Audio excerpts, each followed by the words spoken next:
क्या आपने कभी किसी ऐसे व्यक्ति को देखा है जो बिना किसी स्वार्थ के सिर्फ दूसरों की भलाई के लिए जीता हो? क्या आपने कभी सोचा है कि असली दान क्या होता है?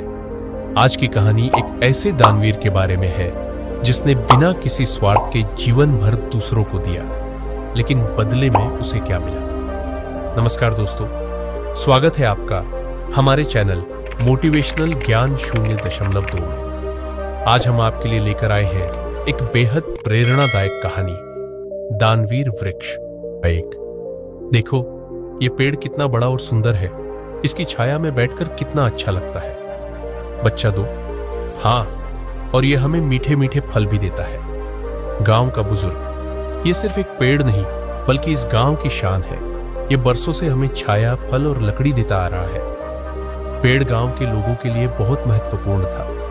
वह हर किसी के लिए उपयोगी था, लेकिन किसी ने कभी यह नहीं सोचा कि पेड़ को बदले में क्या मिलता है। पेड़ हमेशा देता रहा, लेकिन किसी ने उसकी चिंता नहीं की। बालक, हे वृक्ष, तुम कितने महान हो। तुम हमें बिना किसी स्वार्थ के फल, फूल और छाया देते हो, लेकिन क्या तुम्हें बदले में कुछ चाहिए? वृक्ष मुस्कुराते हुए, मुझे कुछ नहीं चाहिए मेरे बच्चे, मैं तो बस तुम्हारी खुशी में खुश रहता हूं। जब तुम मेरी छाया में खेलते हो, जब तुम मेरे फलों को खाते हो, तब मुझे सबसे ज्यादा आनंद मिलता है। वृक्ष और बालक की गहरी मित्रता हो जाती है।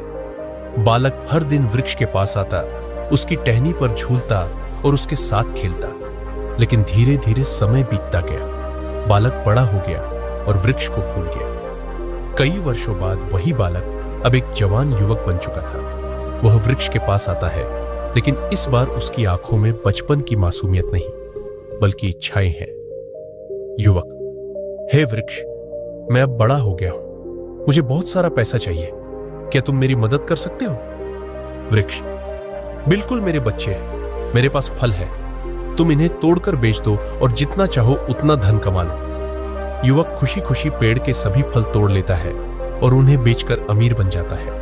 वृक्ष उसे कुछ नहीं कहता, बस उसे खुश देखकर आनंदित होता है। लेकिन कुछ वर्षों बाद युवक फिर से आता है, इस बार और भी अधिक मांग लेकर। युवक, हे वृक्ष, मुझे एक बड़ा घर बनाना है, क्या तुम मेरी मदद कर सकते हो? वृक्ष, मेरे पास लकड़ियां हैं, तुम मेरी शाखाएं काट लो और अपना घर बना लो।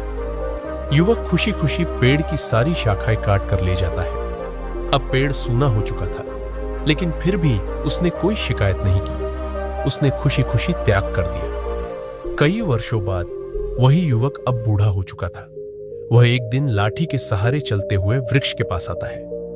बूढ़ा व्यक्ति, हे वृक्ष, मैं अब बहुत थक गया हूं, मेरे पास कुछ नहीं बचा, न मेरा घर, न मेरी शक्ति, न मेरा परिवार। अब मैं बस शांति चाहता हूं, क्या तुम मेरी मदद कर सकते हो? वृक्ष धीमे स्वर में, मेरे पास अब देने के लिए कुछ नहीं बचा मेरे बच्चे, न फल, न शाखाएं, न ही छाया, लेकिन मेरे पास अब भी मेरी जड़ें हैं। तुम आकर मेरे तने पर बैठ सकते हो और विश्राम कर सकते हो।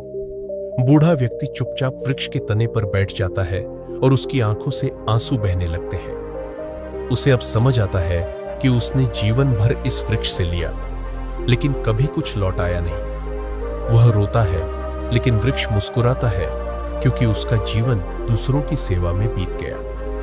दोस्तों, यह वृक्ष केवल एक पेड़ की कहानी नहीं, बल्कि माता पिता, शिक्षक और उन सभी निस्वार्थ प्रेम करने वालों की कहानी है, जो बिना कुछ मांगे बस हमें देते रहते हैं। हम उनके बलिदान को तब तक नहीं समझते जब तक बहुत देर नहीं हो जाती। यह कहानी हमें सिखाती है कि हमें अपने जीवन में उन लोगों की कद्र करनी चाहिए जो निस्वार्थ प्रेम और त्याग करते हैं, क्योंकि जब वे नहीं रहेंगे तब हमें एहसास होगा कि हमने कितना खो दिया।